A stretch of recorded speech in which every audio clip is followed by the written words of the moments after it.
Hey guys, I have another redstone creation for today. Now what this is it's essentially a 2x1 door. It'll fill in that gap over there, but what makes this different than standard 3x3 circuits is that the block storage is on the opposite side of where it would usually be. And I'm not the first one to come up with this. Instead, I'm just doing sort of a challenge, I guess. There's really no purpose or benefit of this over a standard 3x3 circuit.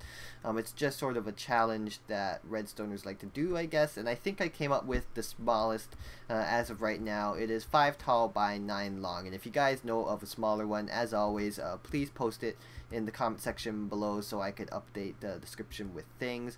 But I'm going to be doing a tutorial on this anyways, even though I don't expect you guys to use this in your survival world. And that's because a couple of the mechanics I use are pretty interesting, and I thought I should share it with you guys. So I'll see you guys with the tutorial. So first things first, let's make our door frame. So door frame all around just like that, and then block storage on the left. These two blocks are going to be our block storage, and then a sticky piston on the right, and then a double extender on the bottom just like that. Now under the double extender we need to go 2 blocks down and then 3 to the right, and on that third block that is where our input is going to be. So I'm going to need torches on the side just like that, a block on the right side, and then a hopper dropper circuit on the left. Place an item in the hopper and then get a comparator output from that going into the same block. Then a torch on top of that block, have dust, cut that off, and then a repeater on 2 ticks on the top, a repeater on 1 tick in the middle, and then a repeater on 3 ticks on the bottom. Then from this hopper we need a comparator output going into a torch, going into a repeater on 3, going into another torch on top of that, and then that will be powering this hopper circuit on the top over here. Place an item in the hopper, and then compare the output from that will be going into this block here. And actually this thing is working right now. That's it for the redstone. So if I were to power it, there we go, it closes perfectly fine, and it'll also open perfectly fine as well. Now what about those cool little mechanics that I talked about earlier? Well, first of all, the timings of this dropper receiving the item from the hopper, since currently it's being strongly powered, so the item is stuck in the hopper.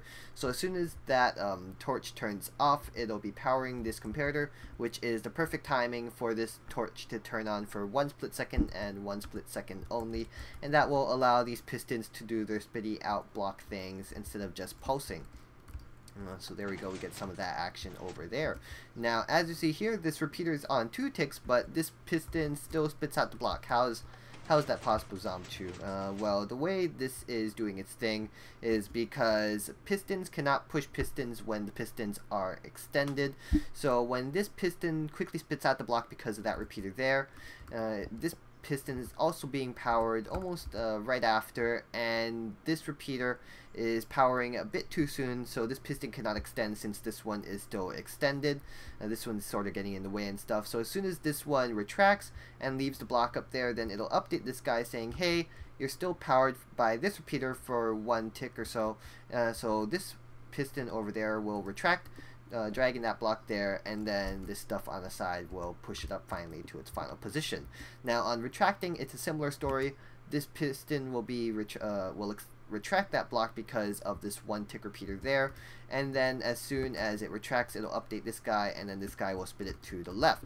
Now what about the double extender? Well, to power this bottom piston we have this torch over here, but it's actually powering it a bit too soon, and that's why we have this repeater here to update that piston. So if I were to actually remove that repeater, then that bottom piston will not extend. So if I were to push that button, there we go, it powered, but it did not extend. Now that's why we have the repeater here on 3 ticks, so when that thing turns on, or not on, but off rather, then it'll update that bottom piston telling it, hey, you're being powered by this torch, and then it'll push all the blocks up by 1.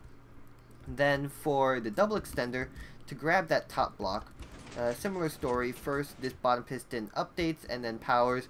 Then over here we have this cool little hopper circuit thing, so it'll actually pulse twice. If you look carefully, it pulses not once but twice. There we go, and it's timed perfectly with this bottom piston. So as soon as this one extends, it pulses the first time, grabbing the piston into that position there, and then after this retracts this piston from there to there, then it'll pulse a second time, and it'll grab that block into its final position. So those are the cool mechanics that I was talking about, and I hope you guys enjoyed this video. Maybe you learned something, but like I said, I don't expect you guys to use this at all, so don't post in the comments telling me that this creation is useless. I already know it's useless. Don't need to tell me that. But yeah, until next video, I guess, goodbye. Hope you guys enjoyed.